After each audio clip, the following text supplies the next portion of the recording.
Abang Muslim bukan? Muslim? Yang mana ini nanyanya ke siapa, akhi? Abang mencintai Muhammad. Salam gitu, coba. Abang mencintai Nabi Muhammad Sallallahu Alaihi Wasallam. Ya kan Muslim, gimana sih? Tapi kenapa sikap Kok dan tutur kata dipertanyakan bicara lagi? abang itu tidak mencerminkan seorang Muslim? Kalau abang mencintai Muhammad, seharusnya Yang abang mana? itu. Nah, kalau akhi mencintai yang teduh, sejuk, tafadol, jalannya bukan di sini. Jadi kalau misalnya kami diminta lembut, ketelan kami oleh mereka. Tidak pernah beliau menegur di hadapan kafir. Itu yang pertama. Asyhadu an la ilaha illallah wa asyhadu anna Muhammadar Rasulullah. Nah, begini. Cakep. Saya ini masih Muslim yang belum mencintai Muhammad karena saya belum mampu. Mungkin teman-teman masih meragukan keislaman saya. Nah, saya baca Al-Fatihah ya.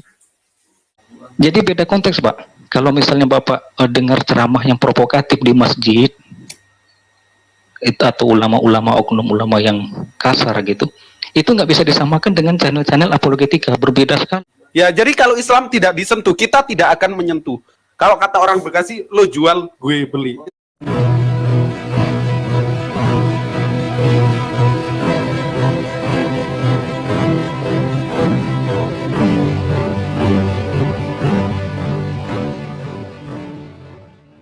Assalamualaikum warahmatullahi wabarakatuh.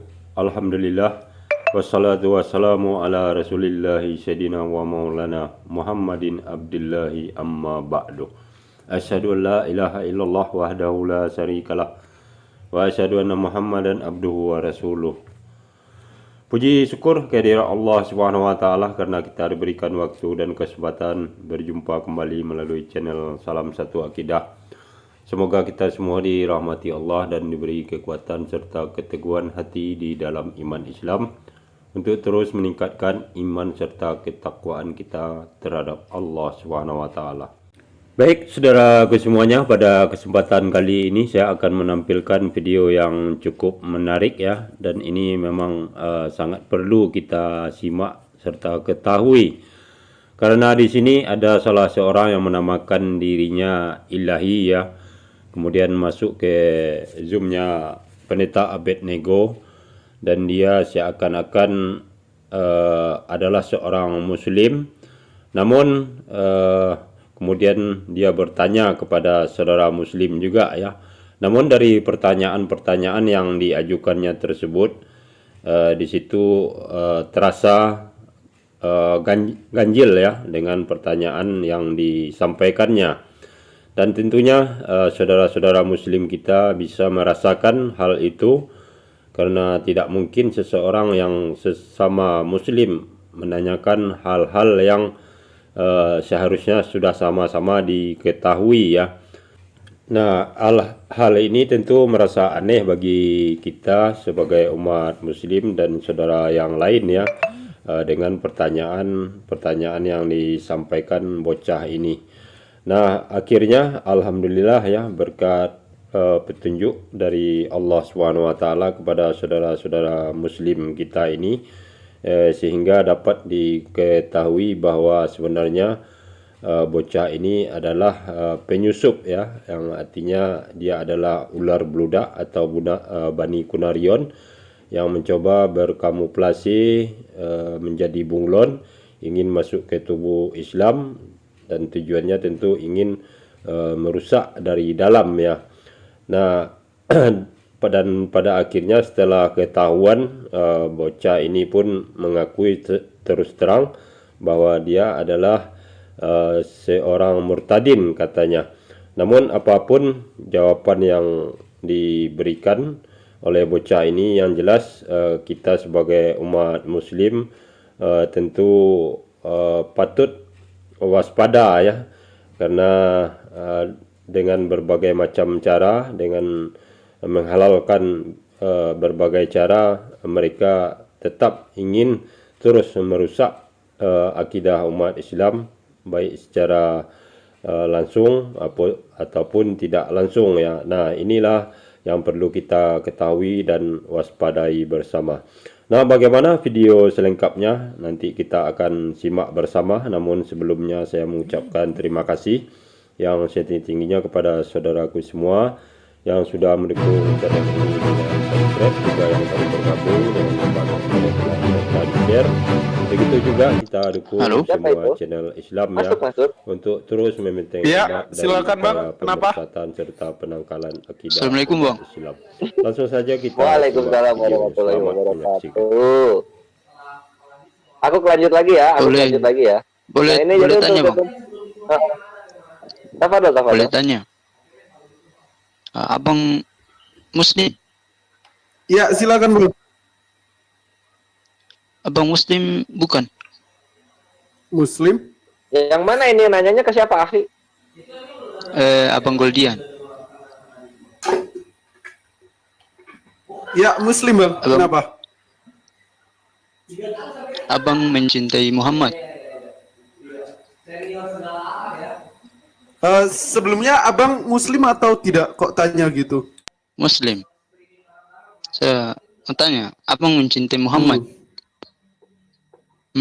Saya benerin pertanyaannya. Abang mencintai Nabi Muhammad SAW gitu. Diulangin lagi. Iya, abang mencintai Nabi Muhammad.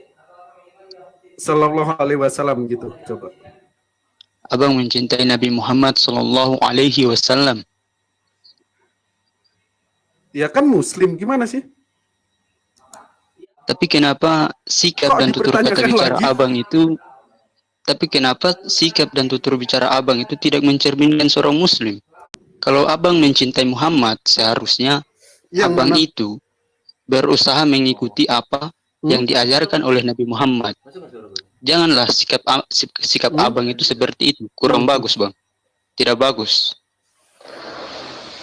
Sebagai seorang Muslim, hendaknya Yang kita bagus mencerminkan sikap-sikap yang baik. Pak Pendeta Afan ini biar enggak. Ya, Iya, enggak. Oke. Pak Pendeta itu ya aja udah. Ya, aja tuh.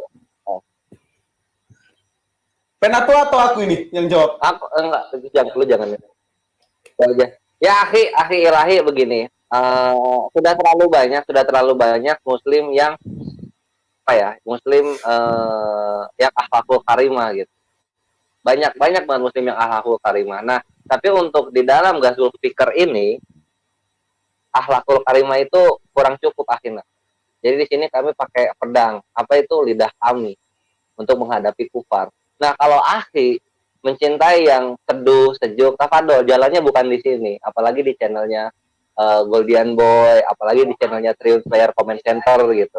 Tafadhol cari di channel-channel Umaro dan ulama-ulama yang lebih sahih ilmunya daripada kami di sana gitu untuk membantai syubhat dan fitnah yang ada. Gitu. Karena kami di sini langsung ketemu dengan para penghujatnya begitu. Jadi kalau misalnya kami diminta lembut, ketelan kami oleh mereka. Begitu akhirnya. Jadi mohon dipahami, silahkan dipilih jalan yang menurut akhi paling cocok dengan karakter akhirnya dalam membela Islam ini. Karena kami berpatokan terhadap Al-Hajj ayat 39 dan Asy-Syura ayat 40. Dimana ketika kami diperangi, maka kami wajib memerangi mereka dengan balasan yang setimpal. Begitu, akhi. Oh, berarti kalian itu sudah salah memahami ayat itu. Sudah salah memahami ayat itu. Ayat itu tidak berbicara tentang konteks perdebatan seperti ini. Ayat itu berbicara soal peperangan di masa Rasulullah Shallallahu Alaihi Wasallam dahulu. Oke, biar aku terangin, Penato aku mute dulu ya. Gini Pak Ilahi, yang saya hormati, yang semoga perilaku Pak Ilahi itu juga mencerminkan Rasulullah. Kalau Rasulullah itu tidak pernah menegur sesamanya di hadapan publik, apalagi di hadapan kafir. Itu yang dicontohkan oleh Rasulullah Shallallahu Alaihi Wasallam. Ketika Rasulullah Shallallahu Alaihi Wasallam itu melihat sahabat, maka Rasulullah Shallallahu Alaihi Wasallam menegurnya secara tertutup. Itu yang dicontohkan oleh Rasulullah Shallallahu Alaihi Wasallam. Tidak pernah beliau menegur di hadapan kafir. Itu yang pertama. Terus yang kedua, Pak Ilahi itu pahami konteks channel ini.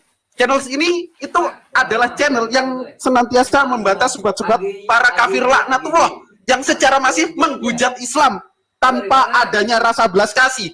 Jadi wajar ketika saya memberikan reaksi karena di Al-Quran instruksinya ada. Islam tidak mengajarkan berdoalah demi namamu, kasihlah musuhmu, ikutlah berjalan 1000 mil bagi yang menganiaya kamu. Islam tidak mengajarkan itu, karena Islam itu ajarannya sangat rasional. Ketika kamu ditampar pipi kiri, maka balas tampar pipi kirimu. Tadi ayatnya sudah disebut oleh Penatua Translator. Jadi Islam itu ikut, di mana Islam itu berjalan bersama-sama dengan zaman. Ketika zaman Rasulullah, perangnya itu perang fisik, tapi zaman sekarang perangnya perang argumentatif. Bayangin, kalau Pak Ilahi itu melihat situasi kondisional perdebatan kali ini, bagaimana biadabnya mereka para Tritung itu menghujat Muslim. Masa kita diam saja? Kita harus menyampaikan lembut. Jangan gitu, Islam itu sebenarnya nggak gitu. Nggak ada yang dengar. Ya, nggak ada yang dengar Pak Ilahi. Sebagaimana layaknya kita itu harus memposisikan diri kita di proporsional yang akan kita tuju. Mereka keras, insya Allah kita juga harus keras. Mereka lembut, kita menghadapi para Tritung-Tritung yang lembut, kita juga akan lembut. Tapi kalau mereka keras, bagaimana perasaan kita? Bagaimana perasaan penonton? Kalau kita tuturi, jangan begitu, itu salah. Ya gitu caranya. Ya jadi kalau mencontoh Rasulullah menegur para sahabatnya itu tidak pernah di hadapan publik. Begitu ya. Sebelum gini, aku kasih saran kepada Pak Ilahi, ya, sebelum mengkritik atau mengomentari pribadi, sabar, let me finish. Sebelum Pak Ilahi mengkritik atau mengomentari pribadi sesama saudara Muslim, dan semoga saja Pak Ilahi Muslim itu berkaca akan diri Pak Ilahi sendiri. Oke, terima kasih. Silakan. Ya, mungkin gini, teman-teman di live komen banyak yang nggak percaya, Pak Ilahi bisa syahadat nggak? Tolong.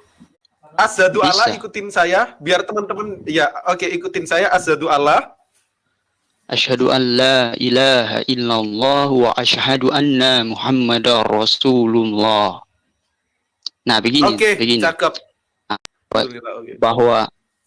Bahwa saya ini masih Muslim yang belum mencintai Muhammad karena saya belum mampu mengikuti apa yang diikuti oleh Muhammad. Nah, jadi begini, ketika saudara-saudara menyampaikan kebenaran dengan cara yang tidak tepat, maka orang-orang yang di luar agama kita akan berspekulasi bahwa agama kita ini tidak betul. Jadi sampaikanlah kebenaran itu dengan cara yang benar juga, dengan cara yang tepat, supaya orang-orang yang mendengar nasihat kita juga itu merasa tersentuh hatinya. Iya. Mungkin teman-teman masih meragukan keislaman saya. Nah, saya baca Al-Fatihah ya. Mau? Masih meragukan keislaman saya. Nah, saya baca Al-Fatihah ya. Mau? Teman masih meragukan keislaman saya. Nah, saya baca Al-Fatihah ya. Mau? Halo, boleh? Nggak perlu Pak Ilahi, nggak perlu. Ya, dan saya terima nasihatnya. Makasih. Supaya lanjut aja, Iya, kalau misalnya ahli Ilahi mempunyai Tafadol bikin channel lalu dakwalah dengan cara akhi gitu. Jangan ikuti kami kalau misalnya kami nggak bener ini, karena wallahi yang kami lakukan ini sesuai dengan tuntunan Al-Quran dan Sunnah begitu. Dalil-dalil kami nyatakan terhadap kufar yang menghujat Islam. Begitu akhi. Iya, boleh saya tambah. Tafadol silakan sebelum keluar. Berbeda. Oke, silakan Pak Sultan, sabar dulu. Pak Ilahi ya, itu dia sesuai nasihat dari Penatua Translator. Oke, silakan Pak Sultan. Iya, jadi begini Pak Ilahi, sebetulnya saya ini mengerti sekali apa yang Pak Ilahi pikirkan gitu. Ada kesamaan kita gitu. Kalau ditanya saya pribadi apakah saya pengen antar umat beragama ini saling hujat, saling perang pemikiran gitu, saya nggak pengen gitu. Pengennya semuanya damai gitu. Cuman kita harus paham yang channel ini ataupun channel-channel lain itu konteks, itu channel yang ada di dunia apologetika. Jadi apologetika itu tugasnya itu atau kebanyakan mereka itu menghabiskan waktu untuk membantah atau mengkonter narasi-narasi negatif yang dilayangkan oleh pihak-pihak oknum di luar Islam gitu. Misalnya menyerang Al-Quran, menyerang kepribadian Nabi Muhammad, dan mereka itu juga menggunakan ayat-ayat ataupun sumber-sumber primer yang kita gunakan kemudian dipelintir gitu. Atau seperti mengatakan bahwa Nabi Muhammad, Allah itu berdoa kepada Nabi Muhammad, itu ada loh yang mengatakan seperti itu. Nah, itulah tugas apologetika, mereka yang mengcounter semua itu gitu. Kalau enggak nanti orang-orang awam bisa tersesat, bisa bahaya gitu, rusak keimanannya. Ada juga yang mengatakan Islam itu menyembah batu menggunakan argumentasi ini itu yang berasal dari Islam. Ini oknum ini ya, mereka pelintir, kemudian untuk tujuannya untuk umat itu ragu, kemudian konver ke agama di luar Islam gitu. Jadi inilah tugas apologetika. Kalau orang-orang awam, kalau kita bawa ke dunia apologetika, itu bisa kaget karena kan hal-hal yang dibahas itu kan hal-hal sensitif semua berkaitan dengan sara, dengan agama gitu. Jadi beda konteks, Pak. Kalau misalnya Bapak dengar ceramah yang provokatif di masjid, itu atau ulama-ulama, oknum ulama yang kasar gitu, itu nggak bisa disamakan dengan channel-channel apologetika, berbeda sekali gitu. Jadi apologetika itu mereka itu ada dalam rangka mengcounter gitu, mengcounter pemikiran-pemikiran yang diarahkan untuk menyerang ajaran-ajaran fundamental Islam. Gitu loh. Di zaman-zaman ulama-ulama dulu seperti Imam Al-Ghazali itu sudah apologetik Muslim itu sudah ada gitu. Atau Ibnu Taimiyah ada karyanya itu yang membahas membantah subhat orang-orang di luar Islam gitu, secara ilmiah, secara argumentatif. Kalau saya pribadi, saya nggak ingin loh. Kalau bisa semuanya itu kita rukun. Indonesia ini kan beragam gitu. Saya rasa mungkin ada lagi yang punya misi. Oh, ternyata si Ilahi ini ya para sahabat, dia di backstage nulis terima kasih sebenarnya saya seorang murtadin. Ya, inilah implementasi dari 1 Korintus pasal 9 ayat 20. Ini ya dari ayat 21. Ini chatting dari Bro Ilahi. Terima kasih sebenarnya saya seorang murtadin. Semoga Allah ya, kalau terhitung itu Allah selalu merahmati kita, amin. Carilah kebenaran bukan pembenaran. Wow. Ngakunya ya ini ya penampakan chatting di backstage si Ilahi. Ini saya tidak lagi membuat-buat, tapi Ilahi ngaku sendiri nih, di mana dia menelan ludahnya sendiri yang sudah diludahkan. Terima kasih, sebenarnya saya seorang murtadin. Semoga Allah selalu merahmati kita. Amin. Kalau kata terhitung gitu ya. Carilah kebenaran bukan pembenaran. Nggak jelas nih orang ya. Oke, kita lanjut. Ya Muslim, mantep nggak nih? Mantep nggak para sahabat? Ya, kita sudah tahu sifat para tritung-tritung, ya, di mana tritung senantiasa menyamar seperti bunglon dan mengimplementasikan surat Paulus. Itu ada di 1 Korintus pasal 9 ayat 20 sampai 22. Ketika kau berbicara dengan muslim, berlagaklah dan ngakulah sebagai orang muslim. Itu tadi diimplementasikan oleh Bro Ilahi. Ketika kau berbicara dan berinteraksi dengan orang Yahudi, maka berlagaklah seperti orang Yahudi. Dan di detik ini, di sesi live hamba, ada cerminan dari ayat itu. Thank you Bro Ilahi, sudah menunjukkan ajaran kau. Ya, silakan Penatuah, gimana nih? Tritungs kan, gitu loh. Coba deh. Tritungs tuh kalau misalnya mereka bertakia ya, kalau misalnya mereka bertakia ataupun asli, kalau santun kami pun akan membara santun. Itulah Islam gitu. Cuma kalau misalnya datang-datang terus main hujat gitu kan ya rasakan aja, batin kalian akan kami gores-gores dengan data gitu. Nah sekarang kan udah terbukti 1 Korintus 9 ayat 21 tuh takia seorang tritung pura-pura dia adalah murtad, pura-pura dia adalah muslim gitu. Coba yang kayak gini-gini kan kita tuh tahu dalam internal kalian bahasa Arab itu diajarkan. Kami paham yang kayak begitu Tritus. Jadi jangan dijual sebuah takia-takia Korintus. Halo, kami Bang. ini secara lapangan, secara literasi kami paham gitu isinya. Siapa lagi ini? Langsung. Oh Ilahi yang tadi. Oh ini yang bertakia tadi ya. Gimana Bre? Oke, saya jelaskan apa arti muslim itu. Muslim itu artinya berserah diri. Sekarang dia masuk ke teori. Berserah diri. Muslim itu artinya berserah diri. Nah, yang saya maksud muslim itu adalah ketika saya berserah diri kepada Tuhan, bukan merujuk pada nama suatu agama, bukan merujuk pada Islam. Nah, lihat kan berkali-kali makin lu ngomong makin kebongkar, makin telanjang. Bagaimana lu makin telanjang? Saya ini seorang murtadin yang memahami Al-Qur'an. Nah, jadi saya memilih murtad. Ya udah, oke. Kalian Oke, cek ya. Udah, sholat subuh 3 rakaat atau 4 rakaat? 1, 2, Apa? 3, 4, 5, kan nggak bisa Subuh dua, jawab.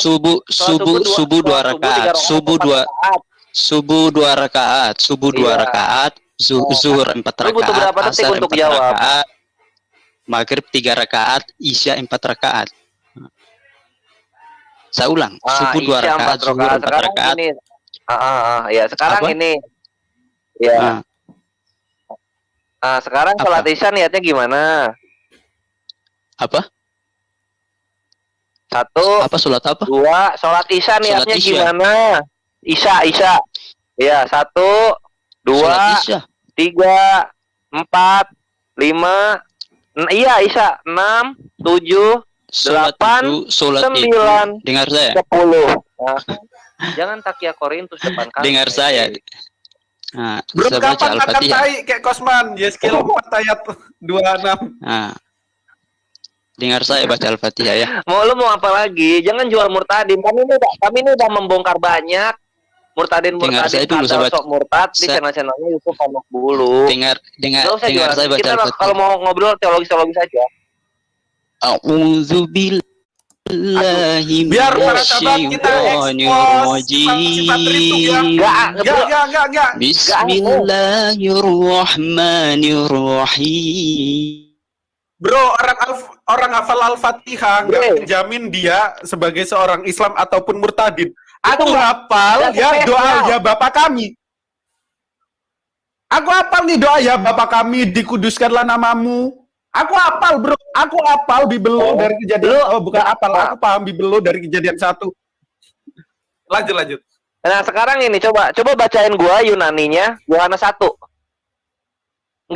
Alhamdulillah itu Al-Fatihah itu nggak spesial di kalangan murtadin itu, apalagi di kalangan-kalangan yang sudah dipelajari Arabiknya untuk Indomisasi itu nggak spesial. Bacain gua Yunaninya Yohanes 1. Gua itu sampai 20. 1, Saya 2, ini murtadin 3, baru, Bang. Murtadin 4, baru, murtadin 5, baru. 6, 7, 8, 9. Makin kesini makin baru aja semua legal standing lo. Udahlah, Saya bikin ini naik, Bre, bikin naik. Serius. Coba deh di bawah murtadin baru, Bang. 921. Murtadin Ya, baru. oke, biar aku tanya. Belum Penatua. Ini enggak gini, murtadin baru aja, God. Murtadin baru aja. Ini apa? Niat sholat isya aja nggak paham. Apanya yang saya baru? paham. Saya paham. Aku tanya, kenapa bro murtad gitu aja? Kasih aku Penatua. Kenapa you murtad, bro? Karena Islam itu bukan ajaran dari Allah, makanya saya murtad. Hah? Bukan ajaran Iya, Tuhan. buktinya mana Islam bukan ajaran dari Allah? Iya, buktinya mana? Terus bisa buktikan nggak kalau Kristen itu ajaran Nah. dari Tuhan? Nanti ku tunjukin ayat-ayat yang tentunya Tuhan nggak mungkin ngobrol seperti itu. Oke, silakan. Oke. Nah, begini. Saya kasih analogi ya. Pernah dengar Sunda Empire kan? Pernah dengar. Nah, Islam itu seperti Sunda Empire yang datang baru datang kemudian mengklaim bahwa Nabi Ibrahim, Nabi Isa itu Islam, padahal kenyataannya bukan. Nah, yang seharusnya mengkritisi itu adalah bukan Islam yang mengkritisi Kristen, tetapi Kristen yang seharusnya mengkritisi Islam, karena Islam itu baru ada sesudah adanya Kristen dan Yahudi. Nah, seperti Sunda Empire. Sunda Empire itu ada sesudah ada Indonesia, ada negara-negara lain. Nah, begitu, Bang. Oke, sudah biar aku jawab ya, Bro Ilahi. Sini aja ya, stay tune dalam kebenaran. Yang pertama, kita harus paham Islam itu apa. Islam itu nanti ada turunannya aslamu yang artinya selamat. Di mana para nabi terdahulu itu membawa ajaran keselamatan, yakni mengabarkan tentang tauhid, di mana tauhid itu adalah kunci keselamatan. Sebagai contoh, kalau kita lihat ajaran Nabi Musa, itu termaktub di dalam Ulangan 6 ayat 4, Nabi Musa mengajarkan tauhid. Sema Yisra'ilu Adonai Elohenu Adonai Echad. Dengarlah hai orang-orang Israel, Allah Tuhan kita, Allah itu Esa.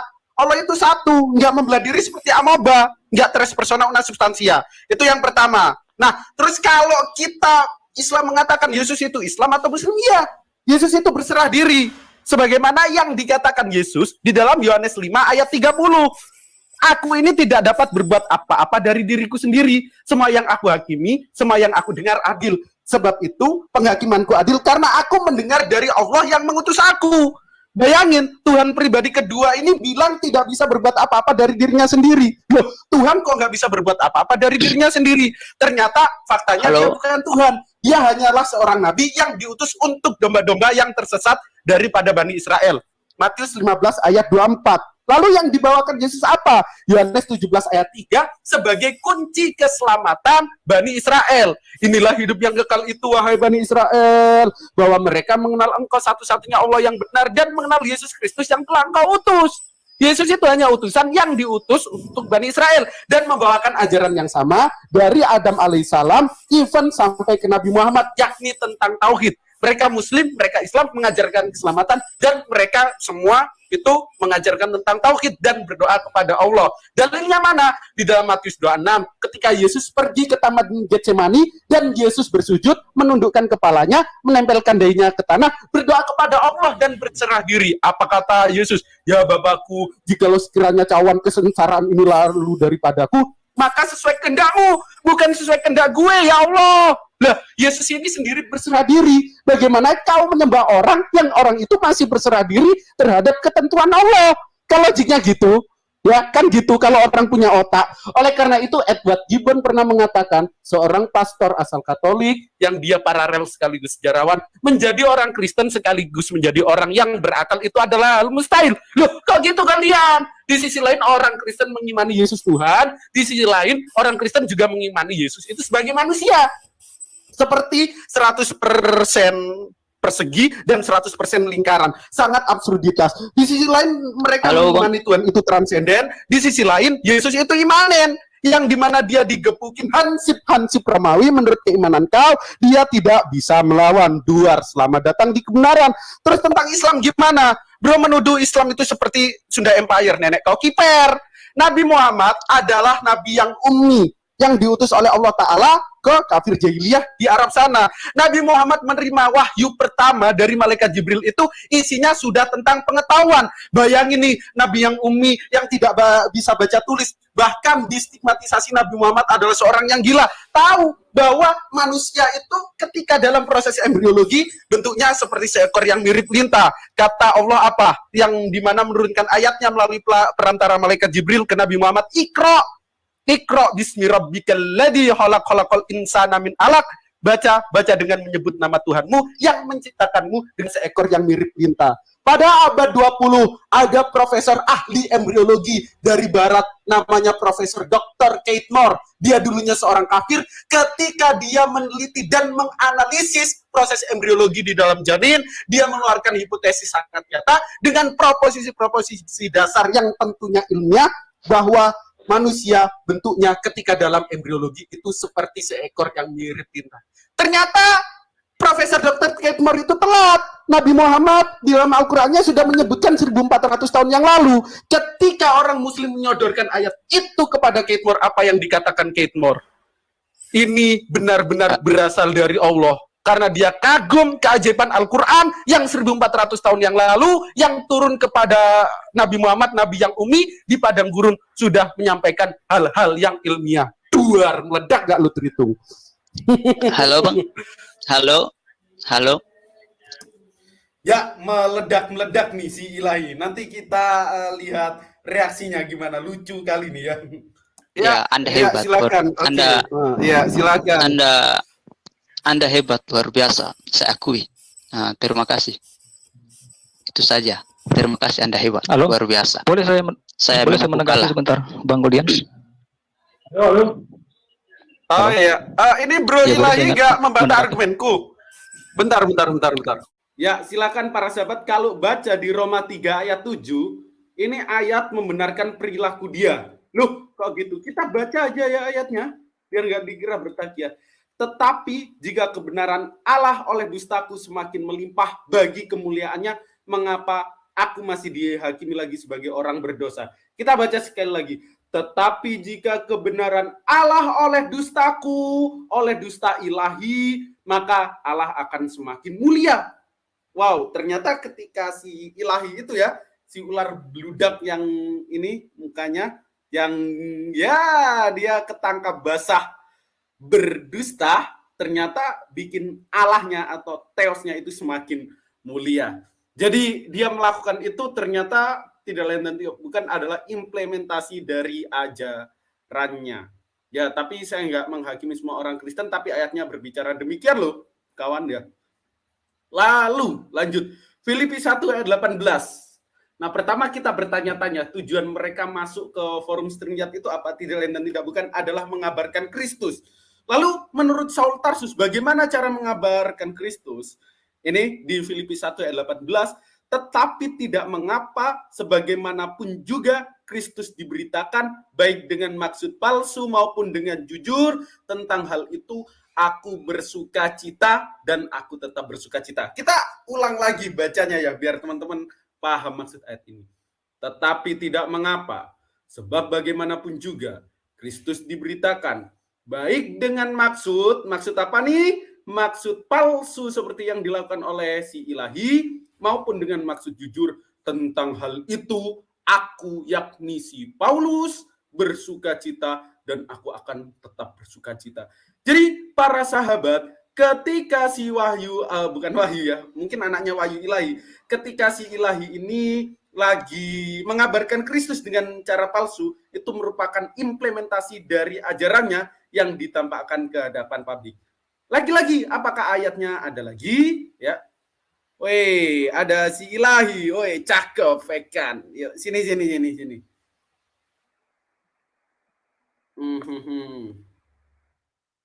Oke, ada lagi gak ayatnya nyamar-nyamar sebagai muslim? Tentu saja ada, ya.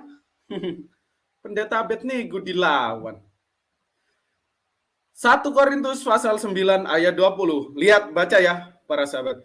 Demikianlah bagi orang Yahudi, aku menjadi seperti orang Yahudi, supaya aku memenangkan orang-orang Yahudi. Bagi orang-orang yang hidup di bawah hukum Torah, aku menjadi seperti orang yang hidup di bawah hukum Torah, sekalipun aku sendiri tidak hidup di bawah hukum Torah, supaya aku dapat memenangkan mereka yang hidup di bawah hukum Torah.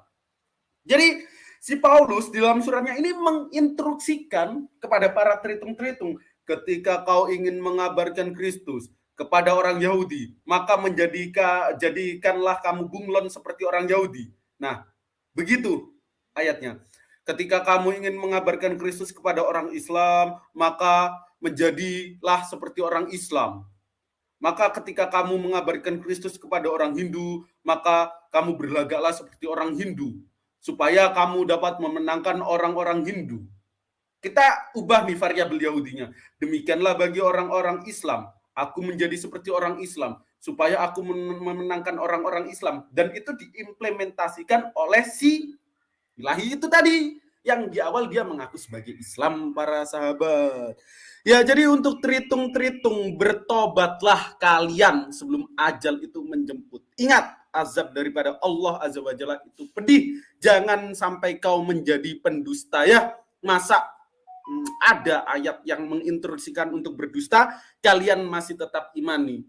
Karena dogma dan doktrin sudah menempel dan melekat di kepala kalian, maka ketika kalian membaca ayat ya sekedar baca, tidak menganalisis. Sejatinya kalau kita berpikir menggunakan akal kita yang dikaruniakan oleh Allah Ta'ala senantiasa berfirman, afala ta'qilun, afala tadakkarun. Kita pasti mikir nih, ini benar tidak? Ini betul tidak? Tentu saja tidak. Nggak mungkin Tuhan mengajarkan berdusta. Ya, nggak mungkin Tuhan mengajarkan seperti bunglon. Ya, para sahabat. Oke, ini udah ada rekan-rekan yang baru hadir. Assalamualaikum warahmatullahi wabarakatuh. Waalaikumsalam warahmatullahi wabarakatuh. Kak Pendeta Abednego. Ya, silakan Bang. Gini saya cuma komen sedikit ya Kak, tentang yang kemarin itu. Ya, siapa? Pak Ilahi ya, benar. Bocil dia, si Ilahi. Oh ya, udah, saya nggak akan bocor ya. Ini ya kemarin ketika saya lihat ya sempat tertipu sih kayak gitu, sempat tertipu, tapi akhirnya dia jujur kan implementasi Korintus itu yang kemarin.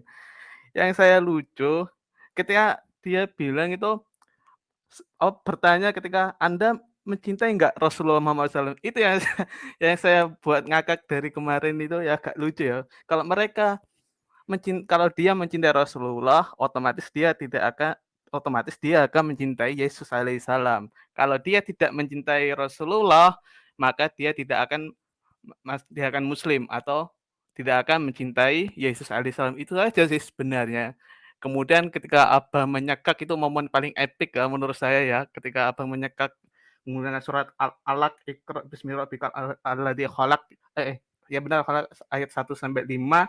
Kemudian dengan bukti ilmiah dari dokter tersebut pada abad ke-20. Ya, kemudian dia beralasannya, saya masih ingat alasannya gimana? Itu apa alasannya? Saya sebenarnya bisa menjawab, tapi tidak akan menyelesaikan masalah atau apapun. Itu yang buat saya tertawa gitu loh. Kok masih punya muka gitu loh. Kayak gitu. Seperti itu sih kalau komen saya. Terima kasih. Oke, terima kasih Pak Ahmad Fakih ya. Dia emang muka tembok. Ini ada sahabat yang lucu nih fotonya. Salam sadar, aku sadar bahwa mukaku bonyok. Ya, thank you Pak Ahmad Fakih. Bisa-bisanya mereka ya, karena mereka itu muka tembok, udah nggak ada malu. Nah, ini ada komen yang menarik yang ingin saya bacakan dan pernah saya buat bahan candaan ke teman saya marah-marah ya. Mana ya tadi? Malah Tuhan Yesus katanya kawin dan punya anak, Tuhan Bapak punya cucu dan mantu. Mikir. Nah, jadi gini ceritanya. Ketika teman saya Muslim buat Insta story itu seperti story WA dengan kawannya Kristen, dia bilang gini, ini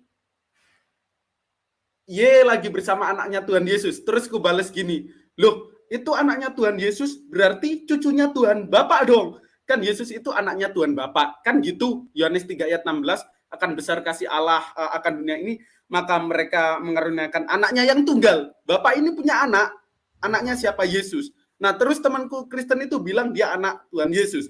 Berarti dia cucunya Tuhan Bapak. Kan gitu logiknya. Nah ini kok ada anak bapaan, ini aduh, otakku ini mumet ya para sahabat. Lucu. Dan aku serius kemarin malam itu terhibur sekali dengan lawakan si Ilahi yang pertama ngakunya itu sebagai Muslim. Nah mungkin ku share penampakan si Ilahi ya sekali lagi. Oh ya, seperti itu. Kemudian tadi Abang kan ketika chat itu ke Kak Diana itu Matius yang tahun 1028 ya, benar? Iya Mas. Bukan, Alkitab sekarang. Enggak, Alkitab sekarang itu. Ini saya pernah baca juga itu di link itu kata itu yang translatean 1900-an itu ya. Kalau salah ya tolong benarkan kayak gitu. Oke. Itu ada yang Yesus terindikasi ngambil keledai dan tidak dibalikin, itu Matius berapa tadi? Matius bentar. Terus gini, saya pernah nggak baca komen kayak gitu sih. Bang Diko yang ketika ya itu yang Anda semua tadi Yohanes 3:16 ayat Yohanes 3:16 ya benar ya. Nah, kemudian saya komen gini, kamu tahu nggak bedanya kitab yang rusak itu kayak gimana? Coba deh cek. Ini saya ambil Yohanes 3:16 versi King James dan saya ambil Yohanes versi NSV atau ESV kayak gitu. Kemudian dia itu sama loh. Bedanya kok bisa sama? Yang King James itu ada arti begotten. Kemudian yang dua yang online itu sama maknanya, itu tetap sama. Kok bisa loh? Bigot kata dasar dari kata begotten. Kata verb dari verb 1. Dia tuh memperanakan. Kalau di maknanya kalau dari kata memperanakan yaitu hubungan intim. Masa Tuhan mau berhubungan intim sama seperti itu kayak gitu? Tak gitu kan kayak seperti itu dah kalau ada yang komen kayak gitu. Wih, cakep Bang Ahmad Fakih ya, sudah mampu mengkonter hujat para tritung-tritung yang senantiasa membenci Islam. Ini ada komentar bagus dari makhluk pemakan tai ya. Makan tai itu juga ada di Yeskiel 4 kalau saya tidak salah. Umur 15 ayat 30 murtad karena ayat Yeskiel. Nah, ayat Yeskiel yang menarik itu ini para sahabat, ayat tentang tahulah para sahabat sundal itu ya. Mungkin aku share. Tahu. Saya tahu. Ya. Oh ya pernah itu Kak, saya saya komen itu pakai ayat Yeskiel gitu kan. Kemudian mereka itu bilang apa? Itu ayat perumpamaan, itu ayat kiasan. Wow, baik. Seperti itukah mereka tidak percaya sama kitabnya sendiri? Kayak seperti itu ayat-ayatnya dianggap sebagai perumpamaan, kiasan itu banyak Kak.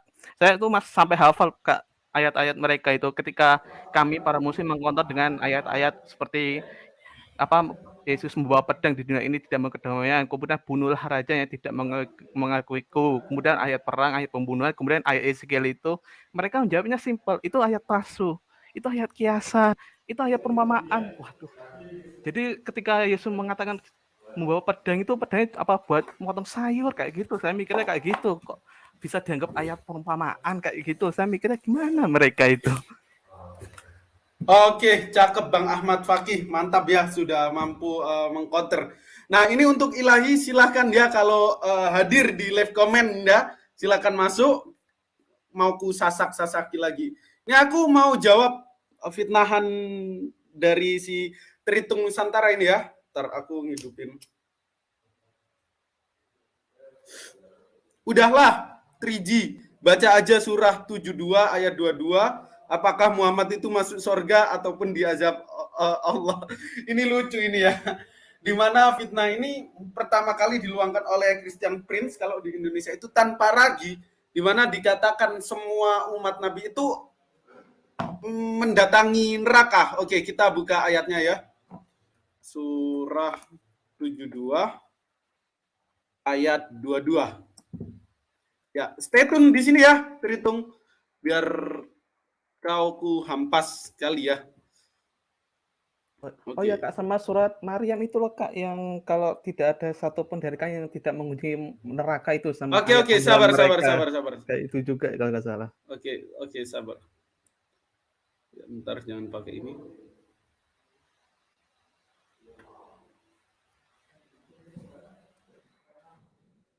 Ya, di sini dikatakan kul inni layyujironi minallahi ahadu walan ajida min dunihi multahada. Katakanlah Muhammad, sesungguhnya tidak ada suatu pun yang dapat melindungiku dari azab Allah dan aku tidak akan memperoleh tempat berlindung selain darinya. Ya emang betul. Nabi Muhammad tidak bisa melindungi dari azab Allah. Yang bisa melindungi kita itu adalah fastabiqul khairah, berlomba-lomba dalam kebaikan, mengikuti apa yang dikerjakan oleh Nabi Muhammad, mengikuti instruksi-instruksi yang diinstruksikan di dalam Al-Quran, mengikuti sunnah. Itulah penyelamat kita. Jadi kita tidak mengimani konsep yang dimana Tuhan itu membelah diri menjadi 3 bagian. Terus Tuhan yang kedua itu mati untuk menebus dosa umat manusia. Enggak. Tapi kita diajarkan untuk berlomba-lomba dalam kebaikan agar menuju janahnya Allah. Fastabiqul khairah. Di surat Al-Asr juga dikatakan wal asr innal insana fil khusr illal ladina amanu wa amilus solihati wa tawassaw bil haqqi wa tawassaw bis sabr. Demi masa sesungguhnya manusia itu adalah makhluk yang merugi kecuali orang-orang yang beriman, mengerjakan amal soleh, menasihati dalam kebenaran dan tentunya mengabarkan tentang kebajikan. Itu cara masuk surga kami, yakni kita beriman dan mengerjakan sesuatu hal yang baik yang disebut good deeds. Bukan akan besar kasih Allah akan dunia ini, maka dia mengaruniakan anaknya yang tunggal supaya yang percaya diselamatkan dan dapat hidup yang kekal. Terus Roma 10 ayat 9, maka ketika kau mengucapkan demi mulutmu bahwa Yesus itu Tuhan dan dia dibangkitkan di antara orang mati pada hari ketiga, maka dia akan diselamatkan. Itu seperti Dewa Osiris, ya, di mana Tuhan kedua menjelma menjadi manusia, nebus dosa kita, terus sudah dosanya ditebus, kita bebas buat apa-apa. Itu sangat irasional. Jadi Islam itu jelas, penyelamat kita ya kita berbuat baik, mengerjakan kebaikan. Oleh karena itu fastabiqul khairah. Itu ya, terhitung stay tune di sini. Selamat datang di kebenaran kalau kata Penatua Translator. Oke, ada Akhi Umurenur, Jemaat Pendeta Abid Niguni. Assalamualaikum warahmatullahi wabarakatuh. Waalaikumsalam.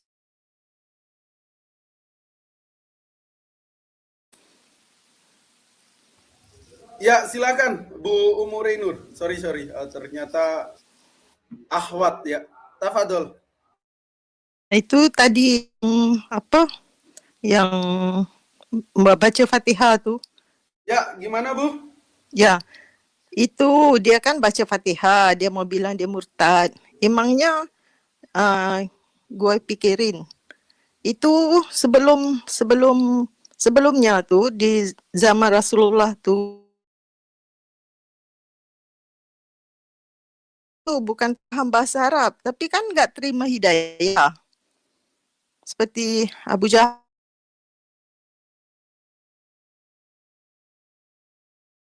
Siapa? Bu Umurinur, suaranya putus-putus ya.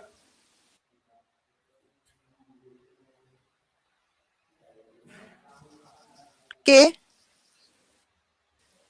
Ya, silakan. Oke nggak?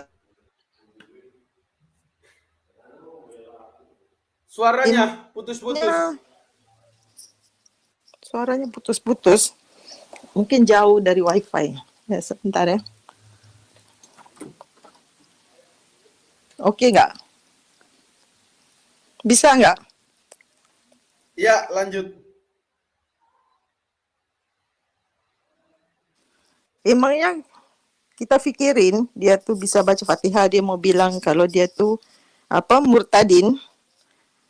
Zaman Rasulullah tuh itu Abu Jahal, Abu Lahab, paman Nabi sendiri Abu Talib juga tak masuk Islam. Apakah mereka nggak paham Al-Quran? Itu hidayah tuh dari hati. Itu orang kalau hatinya ada penyakit, memang hidayah nggak akan masuk. Dengar? Ya, lanjut. Ya, jadi nggak heran lah orang mau murtad satu dunia juga. Allah tuh tak rugi. Yang rugi manusia itu sendiri. Kalau satu dunia masuk Islam pun Allah tuh nggak untung. Yang untung manusia itu sendiri. Benar apa benar? Ya, betul Bu. Jadi yang untung itu manusia sendiri, bukan Allah. Iya, jadi kalau nak ngaku-ngaku murtadin lah, emangnya kita pikirin. Itu nggak ada untungnya bagi Allah dan nggak ada ruginya. Yang untung dan rugi pada diri sendiri. Kalau diazab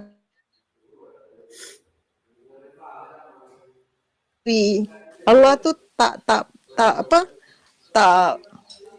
tak perlu orang-orang ini mengaku-ngaku mau murtad. Bu, mohon izin ya Bu Umurinur. Nah, demikianlah saudara kesemuanya. Kita sudah dengar dan lihat bersama ya, dan ini merupakan suatu bukti bahwa tetangga sebelah ini memang selalu menghalalkan segala cara untuk menyampaikan atau mengajarkan keyakinan mereka ya. Mereka tidak peduli apakah harus menipu ataupun berkamuflasi seperti seorang muslim ya.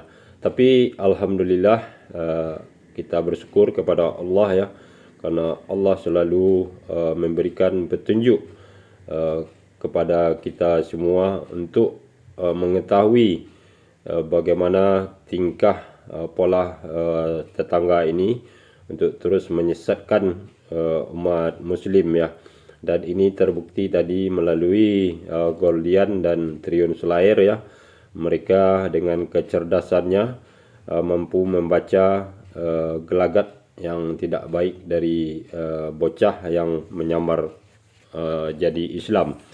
Nah, begitu juga kita tadi sudah dengarkan bagaimana pendapat saudara yang lain ya terhadap apa yang dilakukan oleh si bocah ini dalam berkamuflasi.